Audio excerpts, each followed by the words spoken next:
Once upon a time, in a very old, very creaky house, lived a ghost named Gus. Now, Gus wasn't your typical spooky, chain-rattling ghost. He was actually quite a cheerful fellow. He loved floating through walls, making funny faces in mirrors, and his favorite hobby was rearranging the spoons in the kitchen drawer just to be silly.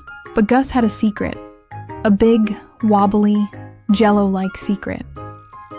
Gus, the ghost, was afraid of the dark. Well, not exactly the dark itself, but the shadows that danced in it. You see, every night when the sun went to bed and the moon came out to play, weird things would happen in Gus's house. The shadow from the coat rack would suddenly look like a giant, grumpy octopus. The shadow of the grandfather clock would stretch and wiggle like a long, creepy worm. And the worst one of all was the shadow from the potted fern. It would grow and morph until it looked exactly like a hairy monster with 10 long, grabby arms. Gus would hide behind the curtains, his ghostly form quivering like a bowl of pudding in an earthquake. He called them the shadow spookies. Gus thought, "This is ridiculous. I'm a ghost. I'm supposed to be the scary one." So he decided he needed to understand these shadow spookies. Why did they only appear at night? Why did they look so menacing? He started his investigation like any good detective would, by observing. He noticed that when the moonlight shone through the window at a certain angle, the coat rack's shadow turned into the grumpy octopus. When a car's headlights swept across the living room, the clock's shadow did its worm dance. It wasn't magic, it was just light playing tricks. He learned that our brains are super creative, and sometimes, when we see a shape that's not very clear, our imagination fills in the blanks. Since Gus was already a little bit scared of the dark, his brain decided to fill in the blanks with the scariest things it could think of, like hairy monsters and giant squids. It's like when you look at clouds and see a dragon or a bunny. Your brain is just playing a game of connect the dots with shapes. One night, Gus heard a story from a little girl who used to live in the house. She wasn't scared of the shadows at all. She told her teddy bear that the coat rack shadow was a friendly octopus giving her a high five. The clock shadow was a silly noodle dancing to a secret song. And the big fern shadow, that was just a fluffy tickle monster who wanted to play. This gave Gus a brilliant idea. What if he wasn't the only one who had to deal with the shadow spookies? He floated over to the little girl's old room and found her diary. It was full of drawings. One page showed a tall, dark figure standing in the corner of her room. She had drawn a big smiley face on it and written, "My friend, Mr. Tall Shadow." She wasn't afraid of it. She had made friends with it. She wrote about how Mr. Tall Shadow would watch over her while she slept, like a quiet guardian. Gus realized the girl hadn't seen a monster. She had seen a protector. It was all about how she chose to look at it. Gus also noticed that on windy nights, the branches outside would tap against the window, making spooky sounds. And the old house's pipes would groan and creak, sounding like a grumpy giant waking up. These noises made the shadows seem even scarier. So, it wasn't just the shadows.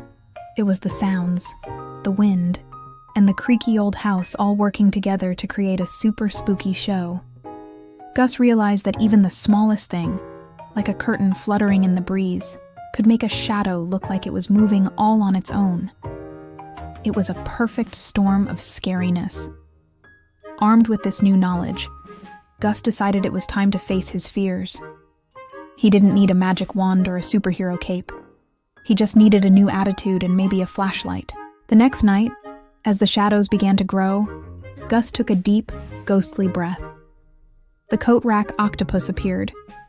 Instead of hiding, Gus floated right up to it and said in his bravest voice, "Hello, Mr. Octopus.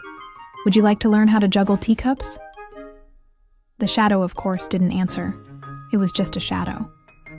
But Gus felt a little bit braver. Next, he floated to the dancing noodle shadow of the clock.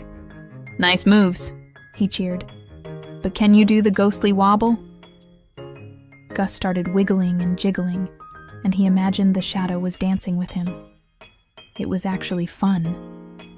Finally, he faced the biggest, scariest shadow of all, the hairy fern monster. He looked at it, squinted his eyes, and imagined it was a giant, fluffy dandelion. He floated over and pretended to blow on it, sending imaginary dandelion seeds all around the room. Gus had discovered the ultimate secret weapon against fear, his own imagination. He learned that he was the director of his own movie. He could make the shadows into scary monsters, or he could make them into silly friends. He started giving them all names. The coat rack shadow became Ollie the octopus. The clock shadow was Wendy the wiggling worm. And the fern shadow was renamed Fluffy, the giant cotton ball. Nighttime in the old creaky house was no longer scary. It was a party, a shadow party, and Gus was the host. This whole adventure started with a recurring haunting, but it wasn't a haunting of the house. It was a haunting inside Gus's own ghostly head. The shadow spookies came back every single night, not because they were real monsters, but because Gus's fear invited them in.